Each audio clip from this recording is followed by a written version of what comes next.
Hi guys, welcome back to YouTube Benses. I talked last week about ways to improve your recording for your food intake and adding exercise to your regimen 3 times for 20 minutes during the week. This week you're going to up it to 3 days, 25 minutes. And again, that's not including your warm up or your cool down. Okay, so the new tip we're going to add this week, or new activity we're going to add this week, is self-reflection. Now, self-reflection is very important when you're changing your lifestyle. We're going to do this through called ABCDE check-in. A stands for activity.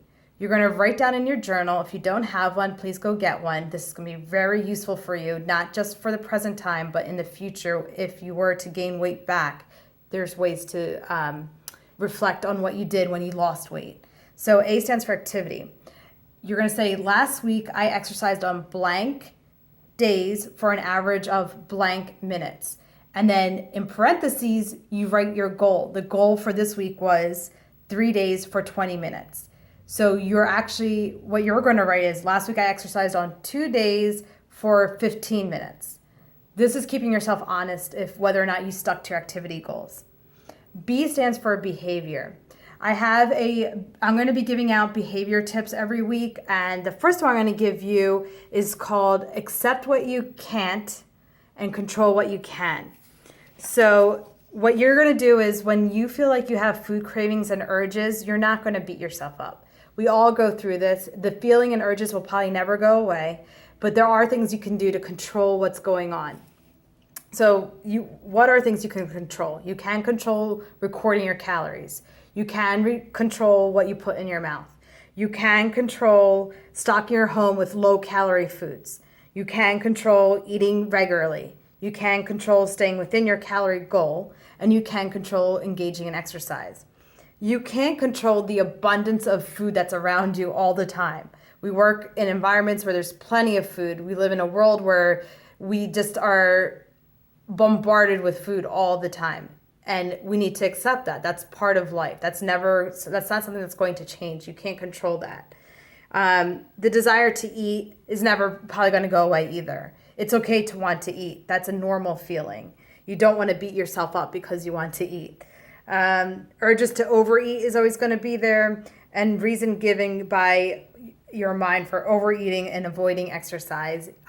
Usually we talk, I'm too tired. I can't today. I'm just not into it. I'm not feeling it. These are all things that are normal feelings. This is something you are going to feel, and you don't need to tell yourself, why do I feel like this? I'm horrible. I'm not going to meet my goals because I feel like this. No, that's not true. You can still reach your goals even if you feel like that. So control what you can, accept what you can't is a very important behavior tip. So try to apply that to your regimen this week. It's very important. Okay, C stands for calories. You want to stick with your calorie goal. So I was just asking you guys to only record your intake because I wanted you to get into the habit of recording.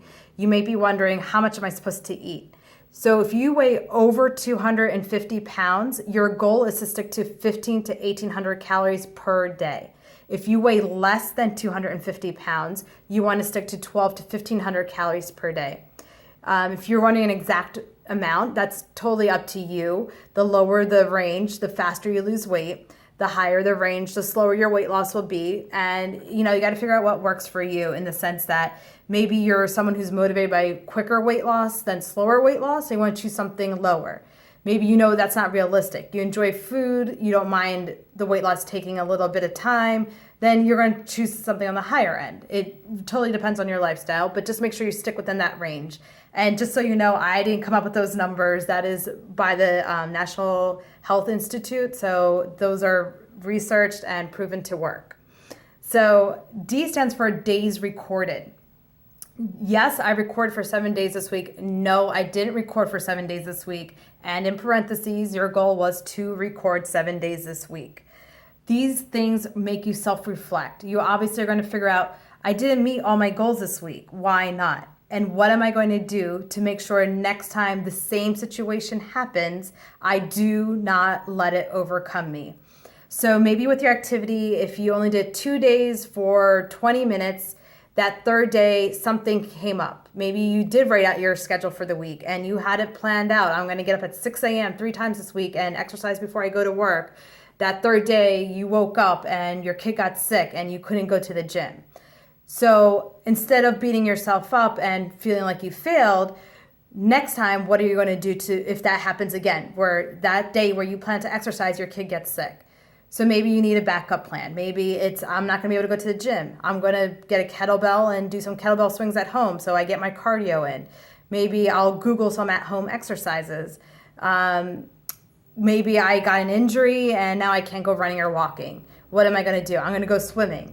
That's another exercise. You're going to find a lot of limitations in life or last minute situations that won't allow you to follow the regimen you were following. So you're going to have to be very creative and start having a plan B and a plan C. For everything you do, you are going to become an expert planner through this program.